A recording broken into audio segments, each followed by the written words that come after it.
Hi friends, welcome to our channel My Lifestyle and Cooking.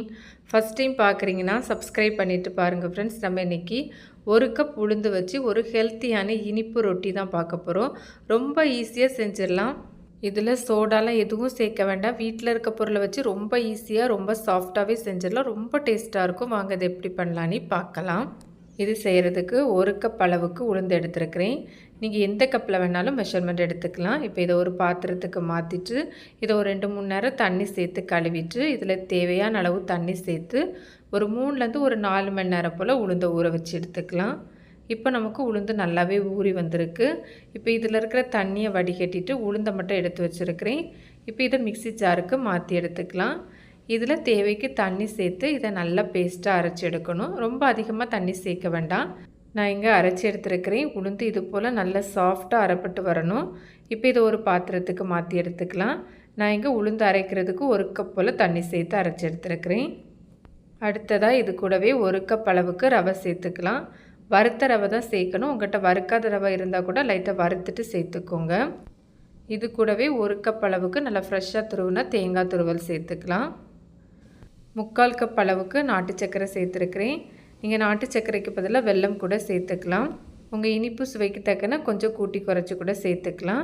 இப்போ இதையும் இது கூடவே சேர்த்துட்டு இது கூட ஒரு 2 பிஞ்சு போல் உப்பு, ஒரு அரை டீஸ்பூன் போல் ஏலக்காய் பொடி சேர்த்துக்கலாம். சேர்த்துட்டு நல்லா கலந்தெடுக்கலாம். ஃபஸ்ட்டு கலந்தெடுக்கும்போது இது போல் கெட்டியாக இருந்த மாதிரி தான் இருக்கும். நமக்கு அந்த வெல்லம்லாம் நல்லா மெல்ட் ஆகி இது போல் கொஞ்சம் கூட லூஸ் ஆகி வந்துடும். இது போல் நல்லா கலந்துட்டு நம்ம இதில் ரவை சேர்த்துருக்கிறதுனால இதை ஒரு 5 நிமிஷத்துக்கு மட்டும் நம்ம ஊற வச்சு எடுத்துக்கலாம். 5 நிமிஷத்துக்கு அப்புறமா நான் இங்கே ஓப்பன் பண்ணியிருக்கிறேன். நமக்கு மாவு இப்போ ரொம்ப கெட்டியாக இருக்குது. நல்லா எக்ஸ்ட்ரா கொஞ்சம் கூட தண்ணி சேர்த்து கலந்து எடுத்துக்கலாம். ரொம்ப கெட்டியாகவும் இருக்கக்கூடாது, அது மாதிரி ரொம்ப தண்ணியாகவும் இருக்கக்கூடாது. நமக்கு இந்த இட்லி மாவு பதத்துக்கு மாவு இருக்கணும். அதை கணக்கு பண்ணி நீங்கள் தண்ணி சேர்த்து கலந்து எடுத்துக்கலாம்.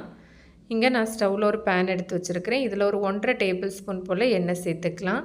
எண்ணெய்க்கு பதிலாக நெய் கூட சேர்த்துக்கலாம். எண்ணெய் நல்லா சூடாகி வந்ததுக்கப்புறமா நம்ம எடுத்து வச்சுருக்கிற இந்த மாவை சேர்த்துக்கலாம். சேர்த்துட்டு இந்த மாதிரி ஈவனாக ஸ்ப்ரெட் பண்ணி விட்டுக்கோங்க. இதுக்கு மேலே முந்திரி இல்லைனா தேங்காய் கூட சின்னதாக வெட்டிட்டு சேர்த்துக்கலாம். நான் எதுவுமே சேர்க்கலை. இப்போ நம்ம இதை மூடி வச்சுட்டு லோ ஃப்ளேமில் ஒரு 10 நிமிஷம் போல் வேக வச்சு எடுத்துக்கலாம். நம்ம எடுத்துருக்கிற அந்த கடாயோட சைஸுக்கு தக்கன டைம் மாறுபடும். இப்போ நான் வச்சு இங்கே ஒரு 10 நிமிஷத்துட்டு ஆகிட்டு ஓப்பன் பண்ணியிருக்கிறேன். நமக்கு பார்த்தாலே தெரியும் அந்த ஓரங்கள்லாம் கொஞ்சம் நல்லா கோல்டன் கலருக்கு மாறி வரணும். இது போல் ரெடியாகி வந்ததும் நம்ம இதை திருப்பி போடணும். கரண்டி வச்சு திருப்பி போட்டோன்னா சில டைமில் பிஞ்சிரும். அதனால் ஃபஸ்ட்டு இந்த மாதிரி ஓரங்களை ஒரு ஸ்பேச்சுலாவோ இல்லை ஒரு ஸ்பூனோ வச்சு எடுத்து விட்டுட்டு இந்த மாதிரி ஒரு பிளேட்டுக்கு மாற்றி எடுத்துக்கோங்க. இதுக்கு மேலே அந்த பேனை வச்சு இது போல் கமத்தி எடுத்துக்கலாம். அவ்வளோதான், ஈஸியாக நம்ம திருப்பி போட்டுடலாம். இப்போ இதில் தேவைக்கு கொஞ்சமாக எண்ணெயோ நெய்யோ சேர்த்துக்கலாம். ஒரு 1லேருந்து ஒரு 2 டீஸ்பூன் போல் சேர்த்துக்கலாம். இப்போ இதை திரும்பவும் மூடி வச்சு ஒரு 2லேருந்து ஒரு 3 நிமிஷத்துக்கு வச்சு எடுத்துக்கலாம்.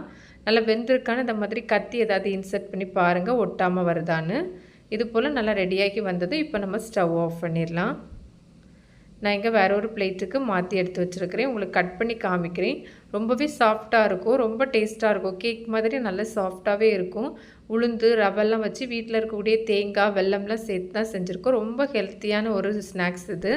பிள்ளைங்க கடையில் ஏதாவது பண்டங்கள்லாம் கேட்டாங்கன்னா இது போல் வீட்டிலையே செஞ்சு கொடுங்க. ரொம்ப ஹெல்த்தியாக இருக்கும், ரொம்ப ரொம்ப டேஸ்ட்டாக இருக்கும். கண்டிப்பாக அந்த ரெசிபி நீங்களும் ஒரு முறை ட்ரை பண்ணி பாருங்கள். ட்ரை பண்ணி பார்த்துட்டு உங்களுக்கு எப்படி வந்ததுன்னு மறக்காமல் கமெண்ட்ஸ் பண்ணுங்கள். ரெசிபி வீடியோ கண்டிப்பாக உங்களுக்கு பிடிக்கும். பிடிச்சிருந்தால் லைக்கோட ஹைப்பும் பண்ணிவிட்டு சப்ஸ்கிரைப் ஷேரும் பண்ணுங்கள் ஃப்ரெண்ட்ஸ். தேங்க்ஸ் ஃபார் வாட்சிங். பாய்.